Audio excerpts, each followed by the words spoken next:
Les aventuriers avec Aïssa Marzouki.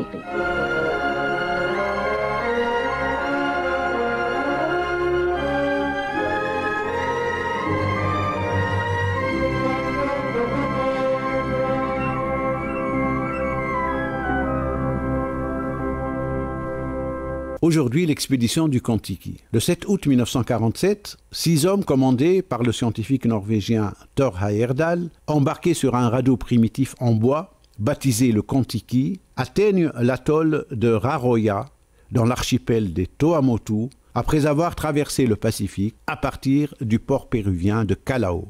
Ils ont réussi à réaliser un périple de près de 7000 km à travers les tempêtes et les dangers océaniques. Ce projet insensé germe dans le cerveau de Thor Heyerdahl lors d'un séjour effectué dans les îles Marquises en 1937, lorsqu'il commence à penser que les habitants de cette région de la Polynésie et ceux de l'Amérique latine ont des origines communes. Il émet en effet cette hypothèse à partir d'observations qu'il fait à partir de similitudes entre les divinités et les contes populaires des deux régions. De là, il conclut qu'une partie de l'Océanie a été certainement peuplée par des migrants provenant d'une civilisation andine antérieure aux Incas. L'anthropologue développe cette hypothèse, qui est cependant rejetée par la communauté scientifique de son temps, qui considère que le peuplement des îles du Pacifique s'est fait plutôt à partir du continent asiatique. Il reste donc à Heyerdahl de prouver qu'il est possible de survivre à une longue traversée du Pacifique sur une embarcation primitive.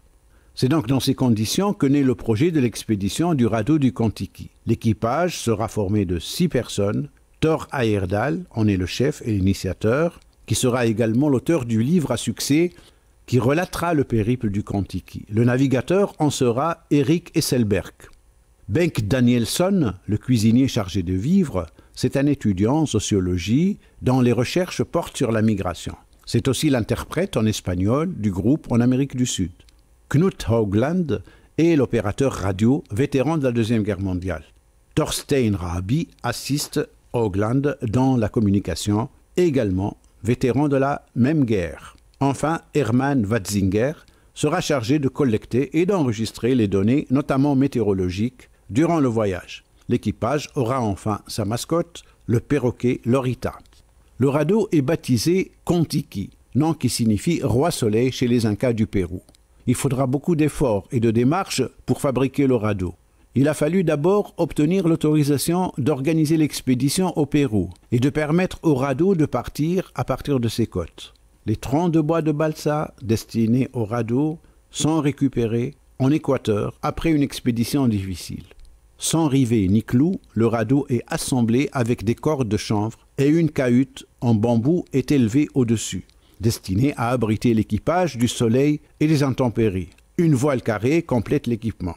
Le 28 avril 1947 a lieu le départ. Le radeau est remorqué sur une distance de 50 000 avant d'être abandonné dans l'océan. Avec difficulté, le bateau dont on pense un moment avec angoisse qu'il allait sombrer commence à avancer peu à peu grâce au vent qui se lève.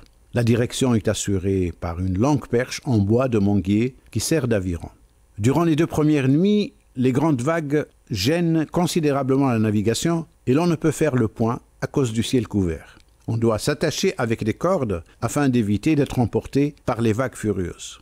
Le radeau est même tourné sur lui-même par l'effet d'une lame. Il dérive à plusieurs reprises, mais continue d'avancer. Ce n'est qu'après une semaine de navigation qu'on retrouve un rythme normal et que l'océan s'apaise. Les navigateurs se nourrissent surtout de poissons pêchés et boivent l'eau de pluie. Les poissons volants très nombreux fournissent de bonnes réserves et servent d'appât pour la pêche de grands poissons, essentiellement des bonites.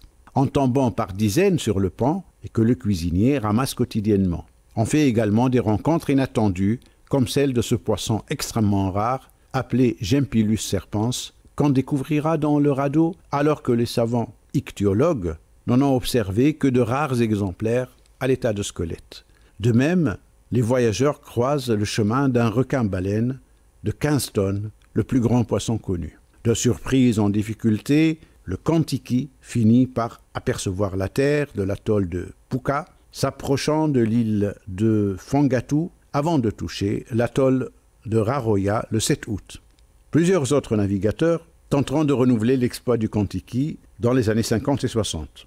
Et plus près de nous, en 2006, 2011 et 2015. Le documentaire tiré de l'expédition reçoit un Oscar en 1950 et un long métrage de fiction retrace en 2012 cette incroyable odyssée du Kon-Tiki.